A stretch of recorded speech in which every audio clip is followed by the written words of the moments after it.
Okay, so we need to put an inverter in the van. Just when we're off grid, I need to run my computer. I need to run something 240 volts. Renogy 3 kilowatt inverter looks like the go. 500 bucks, pretty good cheap price, bought offline. So I think that's the way to go. That's what I'm going to be installing. Comes with a couple of, all I really want cables. To use it is for an inverter on those occasions that I need one. Okay, so I'm going to find a location in the van to install it. Remembering it's got to keep cool and it's got to have ventilation. Normally it would be good to lay it on its flat. I'm going to be installing it on its side just for room. And I think I'm going to put it under the bed. So I'll show you where I'm going to install it. Okay, I've decided to install at the front here of the van. So I'm just going to run the power to the back, run the cables to the bottom, and I drill down through the van and run the cables down through there and into the battery. So the holes are small, so I'm running a 4mm by 50mm, so 40mm, 5M5 by 40mm stainless steel screw, just a bullet head. Okay, so what I've done is I've just put the two top screws. I've just made sure the bottom ones can go in, but if it's hanging off the top screws, it'll hold there so I can get the nuts and lock washers on. I'm using a 25mm flat washer with a lock nut on the other side. I'll drop the other two on just to hold it there, then I'll put the bottom screws in, and then I'm probably going to require Tracy's assistance to do it up tight, but at least I'll have it in position. Okay, so after we get the unit installed, I really like to put a fuse in the power, and I'm just going to use a 60 amp large fuse in the fuse case. And I'm thinking now, where will I run it? So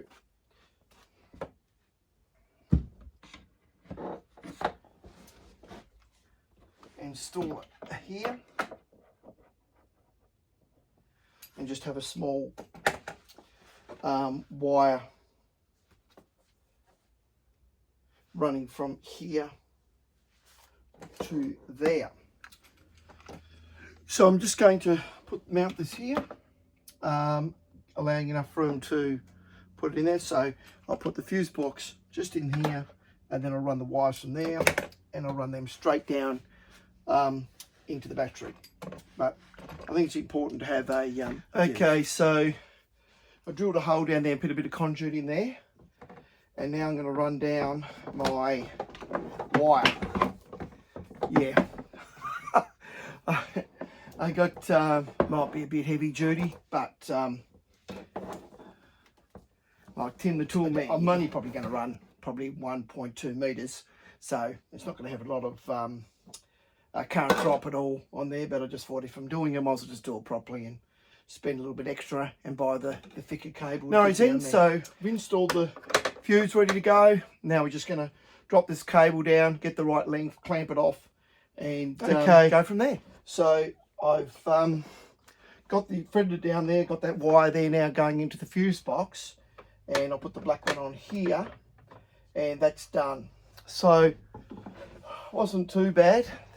They were a pretty hard push through, but we got them through in the end, so that's all good. I'll the next time I'll do it is when I'm running it through the chassis back to the battery. I'll see. Okay then, so I've got this in there now. You can see that the both bolted up with the fuse in here. So now I'll just go to the bottom and okay then there. So I got the wires through here, just drilled a hole the whole saw, got them through, so there they are. I'm just putting a clamp on here now, putting a bit of the U-Butte stuff on.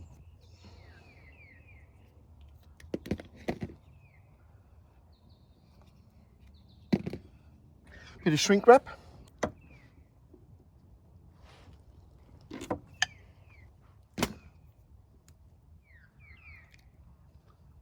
To get that nice and on. There we go, so I've got them both on there together now.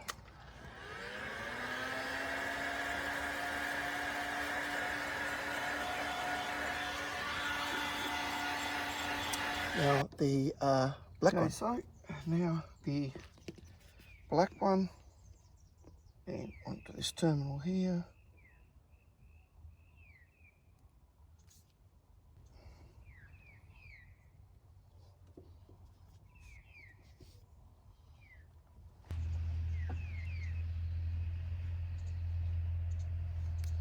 We've put the inverter in. I've mounted all this up now with the fuse. I'll put a plug in here and I've put the control unit in. I'll round them around there. I've put the control unit here to turn it on, and I put a power point here to use from the inverter. And just got me mate the electrician to wire that up. So that's all good. So that's it. So for in here, it's all done. All I've got to do now is put the wires to the battery tomorrow, and we'll test them out. Okay then, so we've got it all wired up now. It's all hooked up. With the fuse, I didn't really do my electrical calculations too well, did I? I'm thinking 60 amps.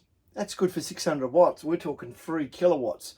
We're looking at least a 300 amp. But then there's a bit of an efficiency problem with the DC to AC conversion of about 25 to 30%. So you're probably looking at about a 340 watt, a 340 amperage fuse for a 3000 watt inverter. They're using 3000 watt is peak. So they're only probably good for about 2.4 kilowatts, 2400 watts, which is normally your toaster and hairdryer and stuff like that. So I'm going to install a 350 amp fuse in there, and it should be all good. But I'm just showing it does work. So I'll click it on here, sets up and goes. I'm going to use the hairdryer, but I'm not going to put it on full heat. It will blow the fuse, that's for sure. So I just want to show that it actually does work at the end of it. No worries. So if you want to do an inverter, you might do it different to what I did, but that's what I did, and that's where I positioned it, and I think it's pretty good with all the other crap goes in there. Most of the other stuff comes out when we're camping, so the inverter then would be clear, because you really need to have it in a nice cool place. If it's using a lot of power, the maximum I'll ever use it is probably for a couple of kilowatts for a very short period of time. Now, I won't be using it for long periods of time. No worries, thank you.